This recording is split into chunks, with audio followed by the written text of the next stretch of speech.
Welcome to Nasdaq Trade Talks. I'm your host, Jill Malandrino, global markets reporter at Nasdaq.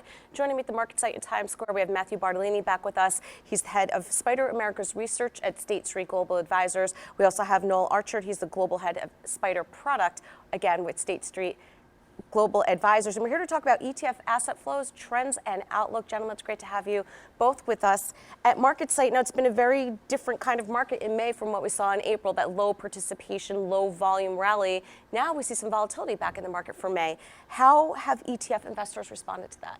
Well, participation has picked up, but it's been mainly towards the downside. So we've seen a definite increase in trading volumes, and investors start to reposition their portfolios, broadly selling equity-based ETFs, going back into sort of fixed income, traditional aggregate or government bond exposures, and within equities where they want to pick their spots to the more defensive, non-trade related areas. So consumer staples, healthcare receive inflows, but energy, materials firms, as well as some of the semiconductor-focused ETFs have had a lot of outflows, as well as just broad-based emerging markets. Yeah, well, no, I mean, it's encouraging to see that investors are at least staying invested and not just moving everything to cash.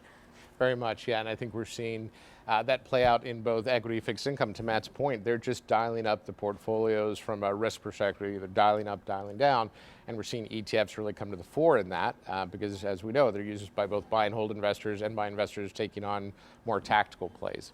All right, now this impact of renewed volatility, how is it impacting ETF liquidity and due diligence on the parts of investors? The liquidity aspects are definitely rising to the fore. I mean, I think when we think about investors and their due diligence, they look at the total cost of what they're owning. So expense ratios are an important part, but the liquidity of the products, the spreads that they trade at, the volume that's available on market are all part of what they're doing, whether they're paying a commission or not for the execution. So the liquidity of the products is definitely coming more and more to the fore as we're seeing volatility increase in the marketplace. All right, now fixed income growth on the ETF side, you hear a lot of that, especially with geopolitical concerns and some of the other macro themes that we've been looking at. Yes, I think fixed income ETF growth is going to continue to be there. One, from that market perspective, where you do have more idiosyncratic bouts of volatility, where you need to have that sort of ballast to portfolios, and bonds can act as that. But also just from demographic shifts. So a more aging population will lead to more demand for yielding instruments. And now that we have more normalized interest rates, fixed income ETFs can serve that purpose to create either very naive strategies that focus on broad aggregate exposures, or to allow for more customized model portfolios that are sophisticated, that allocate across all different type of bond sectors, because that's what ETFs are able to provide, emerging market debt to high yield to even active, which has taken on a considerable amount of assets too. All right, now let's wrap it up around a product conversation here. Do you still continue to see the outpaced growth that has been in the ETF space?